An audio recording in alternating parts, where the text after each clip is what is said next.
Now on 18 Eyewitness News. Voters in Farmington may have their say on a smoking ban. Local colleges are dealing with a third straight year of state funding cuts. Plus, a celebration is planned for the passage of Sam Pratt's Law. All of these stories and how long before the triple-digit high temperatures return. Coverage you can count on. This is 18 Eyewitness News. Hello, everybody. Thanks for joining us. I'm Fred Dawkins, and here are the top stories we're working on for you at this hour. Voters in Farmington may have their say on a smoking ban. Since Farmington is a third-class city, it's not allowed to put an ordinance to a direct vote of the people. However, Mayor Mitt Landrum and Administrator Greg Beavers worked with area state lawmakers to pass a bill allowing the vote. Now, Beavers says they're now waiting for the governor's signature on that bill. Presumably the governor will sign this bill. After it's signed, a number of citizens in town, 25% of those that voted in the last mayoral election, can compel the city to put the matter on the ballot by submitting a petition to the city council with that number of signatures on it. Beaver says given the strong feelings on both sides of the smoking ban issue, it's best to let the citizens of Farmington decide. And this is one of those issues that we think probably has enough broad-reaching impact on people that it's a good thing to have on a ballot. Unfortunately, the way the statutes were constructed, we couldn't just put it on a ballot without having some legislative changes. Beavers points out to 18 Eyewitness News, if the city council simply passes an ordinance, a later city council could just as easily overturn it. Well, now Dustin Kopp is here. We'll look at our first forecast. Dustin?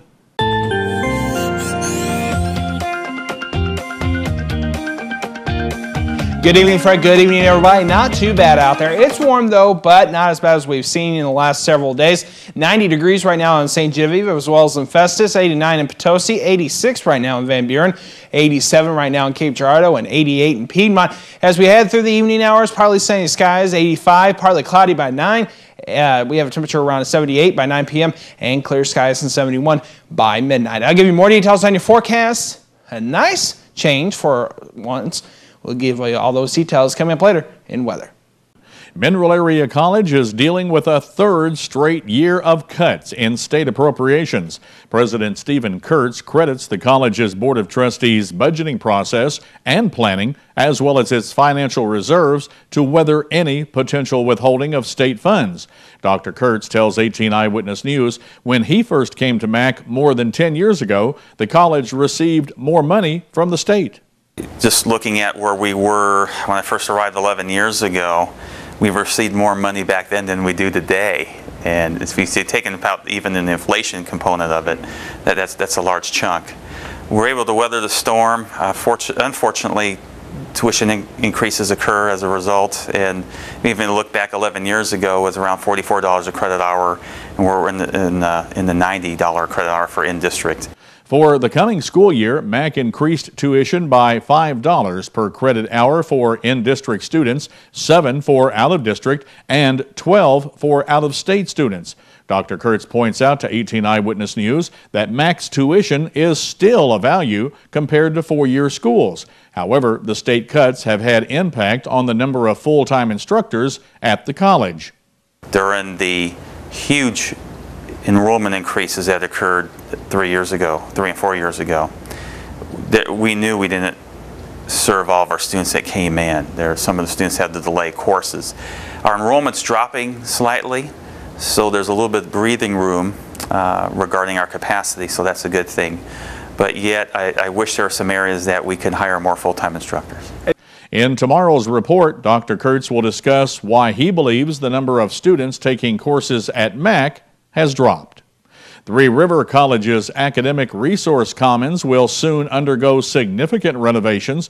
The Board of Trustees recently awarded the $2.2 million contract for the renovations. Spokesperson Megan Keithley tells 18 Eyewitness News that until 18 months ago, half of the building was occupied by the nursing and allied health programs until they moved into the downtown campus.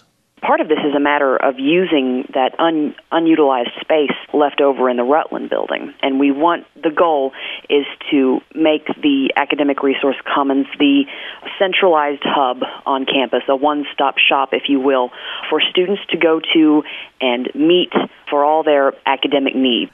Megan says the renovated ARC will be the hub for non-classroom learning and student interaction. And that's everything from library resources, books and electronics, multimedia, to group study rooms, tutoring, trio programs, which includes like student support services, and a host of other things. Megan says if the contractor can start breaking ground soon, the renovations could be completed by spring of 2013. A celebration is planned this Saturday for the passage of Sam Pratt's Law. The legislation is named after 3-month-old Sam Pratt, who died of non-accidental head trauma at the Iron County home of an unlicensed child care provider. When Sam's aunt, Debbie Thrasher, visited our 18 Eyewitness News studios, she told us that she was stunned that a babysitter charged with child abuse resulting in death and involuntary manslaughter could continue to keep children in her home. Because I knew that a licensed center, if that had happened, they would be closed down. And I knew if it was her own child, all the other kids would be taken away from her and she wouldn't be allowed to babysit. But instead there was no law out there to stop her from continuing to watch other kids, even though she was charged with child abuse charges. When Sam Pratt's Law was finally passed this year, Debbie says she was ecstatic. I'd been keeping track of the law, and I knew it would help protect babies. And to me, it opened up the discussion of the need for safer child care in the state of Missouri. The celebration commemorating the passage of Sam Pratt's Law will take place Saturday afternoon from 5 until 7 at the Farmington VFW, and then the party will move to the Deloge Elks for dessert and refreshments. And when we come back on 18 Eyewitness News, firefighters have completely contained the Low Gap fire in Reynolds County. That story coming up only on 18 Eyewitness News. You're watching 18 Eyewitness News with Fred Dawkins, Chief Weathercaster Dustin Kopp, and Jeremy Martin with sports. 18 Eyewitness News continues. Firefighters continue making progress battling the Low Gap fire in Reynolds County. The blaze is now completely contained. Crews continue to monitor hot spots and have begun mopping up 100 feet into the fire. More than 130 people have been battling the blaze, and according to spokesperson Bill Paxton, their efforts have been coordinated by the Eastern Area Incident Management Team. We have everything from here all the way up to Canada, over to Maine, down to West Virginia, and we operate in that theater. We're fire specialists. We're 27 people that handle the management and the oversight of the fire.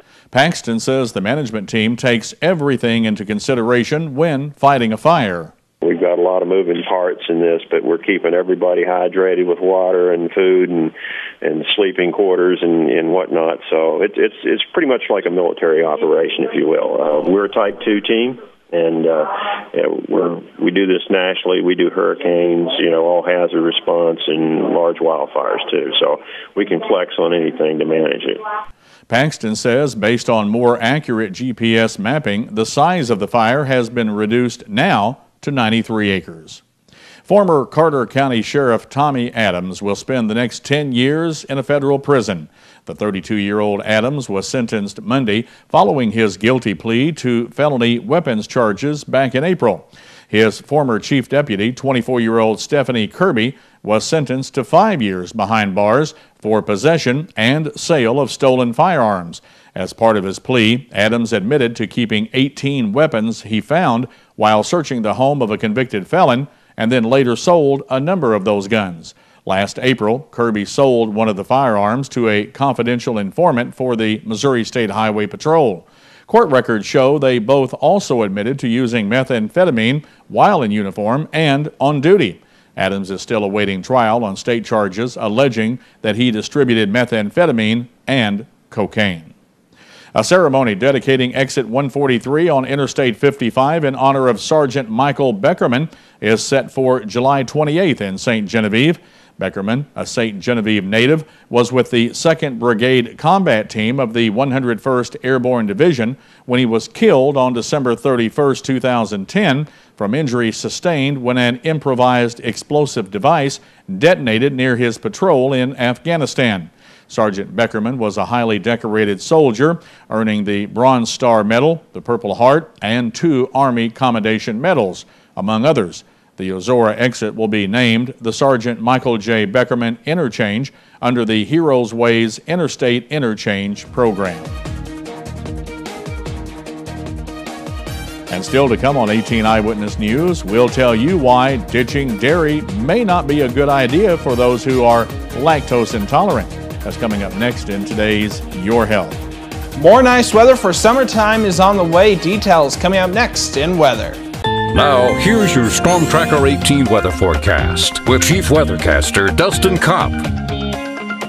And welcome back. We saw nice weather today and more nice weather is on the way. Let's take a look at weather headlines right now. And as you can see, normal temperatures will continue through southeast Missouri, plenty of sunshine, and there is a chance of isolated thunderstorms possible for Friday through the weekend and the beginning of next week. Here in southeast Missouri, temperatures not too bad out there. 87 right now in Cape Girardeau, 90 in St. Genevieve, as well as in Festus, 89 in Fredericktown. We have a current temperature of 88 in Piedmont, 86 right now in Poplar Bluff, 89 in Potosi, and 88 in Ellington. Here at station, 87 degrees under a partly sunny sky. Not too bad out there. Feels like 87 with current dew point 61, 40% humidity, and an east-northeast wind at 7 miles per hour. We saw a nice day today, and another nice day is expected for tomorrow. Plenty of sunshine through southeast Missouri.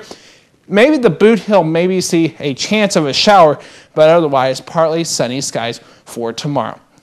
We will continue to see clear skies this evening, low around 65, light to variable winds, 64 in Festus, 65 in St. Genevieve, Ironton 66, as well as in Piedmont, Poplar Bluff 67, and Cape Girardeau will see a low around 67 degrees.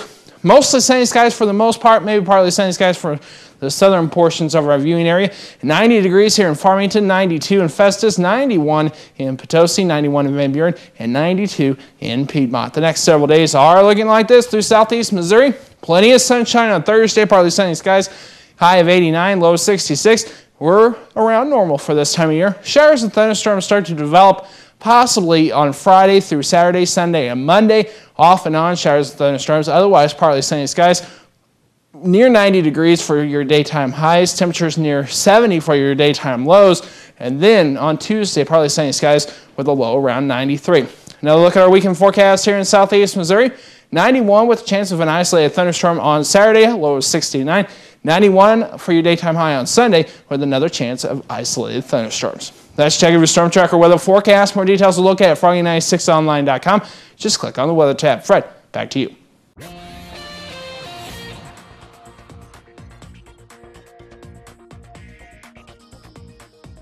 Thanks a lot, Dustin. Now, if you consider yourself to be lactose intolerant, experts say you may want to consider adding at least some dairy back into your diet. There are varying degrees of lactose intolerance, and health professionals say those who cut dairy out altogether may be missing out on vital nutrients, especially when it comes to children. With more, here's Clark Powell. When she's in the mood for a snack, Celine Sanguinetti has to be careful. Celine is lactose intolerant, which means she often thinks just as much about what she can't eat as what she can. When I drink milk, it makes me feel sick like a couple hours after I drink it. It's not like instant. She starts feeling queasy, she's not feeling good, she gets cramps, she feels bloated. Like many Americans who are lactose intolerant, Celine was self-diagnosed. Unlike many, she and her family are committed to keeping at least some dairy in her diet, a commitment health experts say is crucial. Even if you are diagnosed with lactose intolerance, the answer is not the avoidance of dairy, but the inclusion of dairy in a managed way. Cecilia Pozzo-Folletti is a registered dietitian who speaks to everyone from individual patients to rooms full of health experts about lactose intolerance. She says doing without dairy, especially in teens, can mean trouble for years to come. Can lead to bone health problems, weight management problems, and potentially cardiovascular disease problems as well. To avoid that, experts say you shouldn't just self-diagnose lactose intolerance, but talk to your doctor about it as well.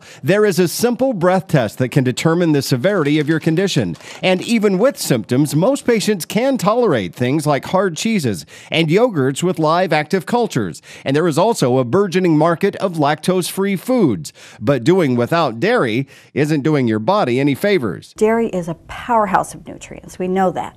9 essential nutrients that you can't find any other place, especially at those kind of costs that we find in dairy. In Columbus, Ohio, this is Clark Powell reporting.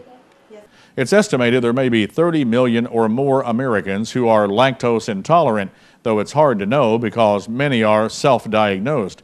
If you are and want to add dairy back into your diet, do it gradually after talking to your healthcare provider. For tips on lactose intolerance and how to keep dairy in your diet, log on to the American Dairy Association's website at drinkmilk.com. I'm Stacey Johnson. Modern technology has given us great new ways to do everything from shop to watch TV. But you know, you can also burn money with technology. 5 dumb things to do with tech. It's just ahead on Money Talks News.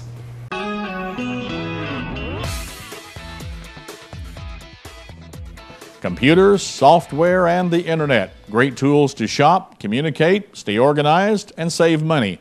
But technology also offers ways to waste money. Here's Money reporter Stacey Johnson with some tech purchases you might want to avoid.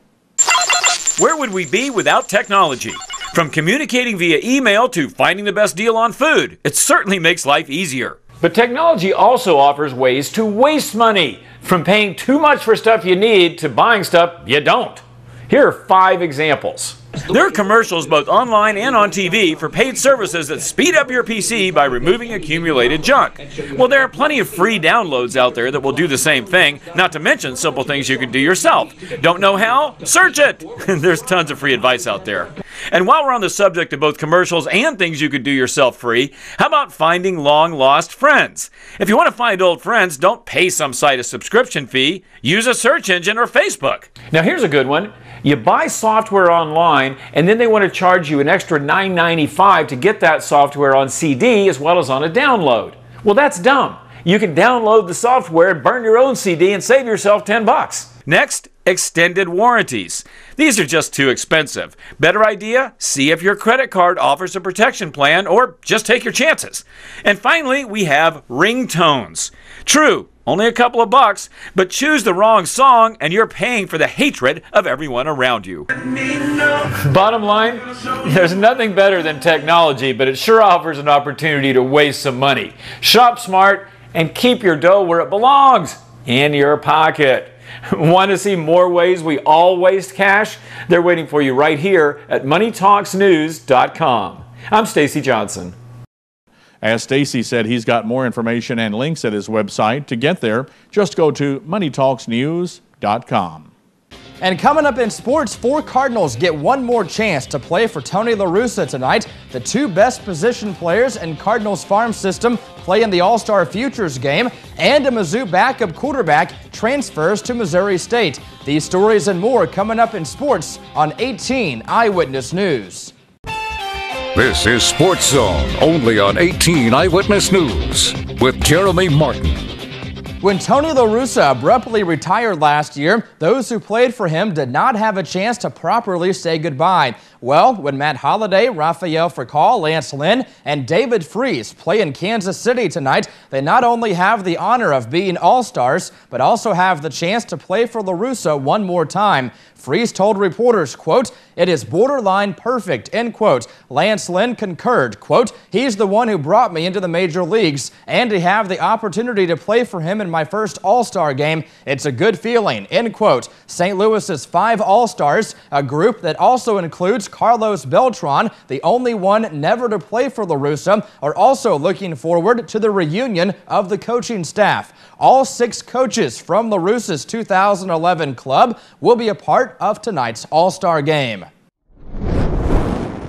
After Sunday's Futures game, Cardinals Class AA player Colton Wong had a chance to reflect on how far he's come in 54 weeks since signing his first pro contract. An invitation to the All-Star Showcase of the minor league's top talents was a goal. He just did not expect it to happen this early. With his strong hitting at Springfield, a .317 batting average in the season's first 2 months, Wong received one of the 2 invites the Cardinals had to the All-Star Futures game. Wong and Class AA teammate Oscar Taveras, the top 2 position prospects in the Cardinals system, represented the club in Team USA's 17-5 victory against Team World. Wong started at second base and went 0 for 2 with a run scored. Taveras was in right field for Team World, going 1 for 3 with a sacrifice fly RBI.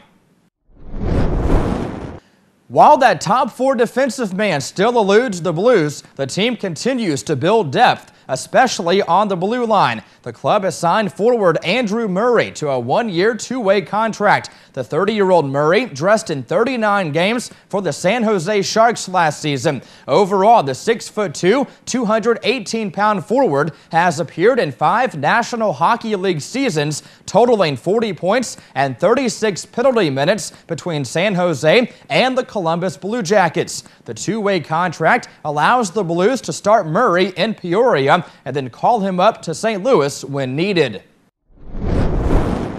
And Missouri Tigers reserve quarterback Ashton Glacier is transferring to Missouri State. Mizzou Director of Media Relations Chad Moeller says the redshirt junior from Springdale, Arkansas is leaving the team in good standing, and the school will assist him in the move. Glacier spent the spring behind redshirt freshman Corbin Bergstresser on the depth chart. When starter James Franklin went down because of a shoulder injury midway through spring practice, it was Bergstresser who took the majority of the reps with the first team, not Glacier. Glacier's decision leaves Missouri with 3 scholarship quarterbacks for the upcoming season. And that's a look at sports. Fred and Dustin, back to you.